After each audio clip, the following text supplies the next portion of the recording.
ایک مرتبہ حضرت عثمان غنی رضی اللہ تعالیٰ نے باہر ملک سے گندم گیہوں منگائی، اور وہ دور ایسا تھا کہ مدینہ المنورہ کے اندر گندم کی بہت زیادہ کمی ہو گئی تھی، قلت، شارٹ ہو گئی تھی۔ تو جب وہاں کے ویاپاریوں کو پتہ چلا کہ حضرت عثمان رضی اللہ تعالیٰ عنہ کا قافلہ لشکر آ رہا ہے، اونٹوں سے بھرا ہوا گیہوں کو لے کر آ رہا ہے، تو مدینہ المنورہ سے باہر جا کر نکل کر یہ لوگ حضرت عثمان رضی اللہ تعالیٰ عنہ سے مال ڈولی کرنے لگے کہ بھئی ہول سیل میں ہمیں یہ مال آپ نہ بیچ دو۔ تو آپ کو معلوم ہے جب ڈیمانڈ اینڈ سپلائی کا مسئلہ ہوتا ہے، کسی چیز کی مارکیٹ میں جب مانگ ہوتی ہے تو اسی حساب سے اس کی سپلائی بھی ہوتی ہے۔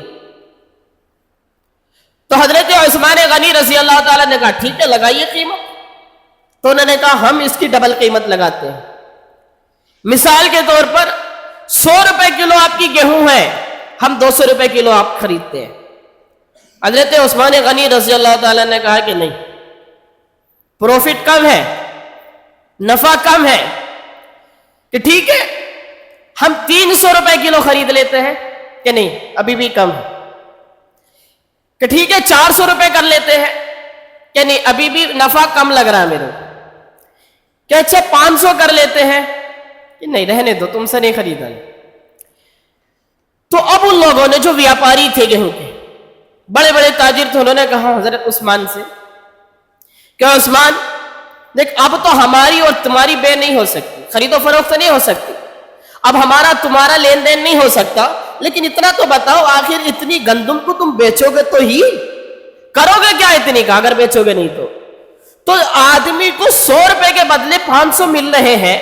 تو یہ تو بہت بڑا منافع ہے، بہت بڑا پروفٹ ہے، پھر بھی کیوں نہیں بیچ رہے؟ کہ نہیں مجھے کم لگ رہا ہے اس لیے نہیں بیچتا ہوں۔ تو پھر 200 اور بڑھائے گئے، 100 کے 700 کیے گئے۔ کہا کہ نہیں ابھی بھی پروفٹ کیا لگ رہا ہے میرے کو، کم لگ رہا ہے، فائدہ کم لگ رہا ہے، نظر کم آ رہا ہے فائدہ۔ کہا اچھا ٹھیک ہے ہماری اب تم سے کوئی لین دین نہیں ہوگا، اب ہماری تمہاری بات چیت ختم، لیکن اتنا بتا دو کرو گے کیا اس کو مدینہ منورہ میں لے کے جاؤ؟ تو حضرت عثمان بن عفان رضی اللہ تعالیٰ عنہ ارشاد فرماتے ہیں کہ میرے پاس ایک گراہک ایسا ہے جو 1 کے 700 دیتا ہے، ایک کسٹمر میرے پاس ایسا ہے جو 1 کے 700 دیتا ہے۔ چنانچہ وہ لوگ تعجب میں آ گئے، حیران ہو گئے کہ آخر کون ہم سے بڑا ویاپاری ہوگا جو 1 روپے کے بدلے 700 روپے دے گا۔ تو حضرت عثمان بن عفان رضی اللہ تعالیٰ نے کہا کہ ٹھیک ہے آپ نہیں لیتے کوئی بات نہیں، میں جا کے بیچتا۔ مدینہ المنورہ آئے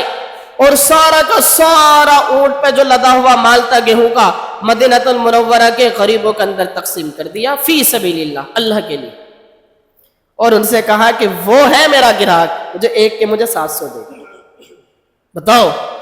ہم ہوتے تو ایسے نفع کو چھوڑ دیتے،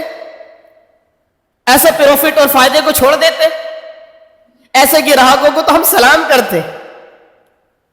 اور ان کا اپنے پر احسان سمجھتے باضابطہ۔ لیکن کیا تربیت کی تھی پیغمبر علیہ السلام نے،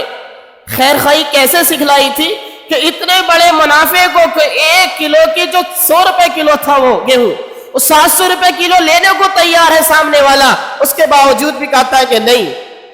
وہ اللہ کے نبی علیہ السلام کا صحابی مدینہ المنورہ میں جا کر اللہ کے لیے کہ اللہ مجھے 1 کے 700 دے گا، اور فی سبیل اللہ پورے مدینہ المنورہ کے اندر اس گیہوں کو اور گندم کو تقسیم کر دیتا۔ یہ خیر خواہی ہے۔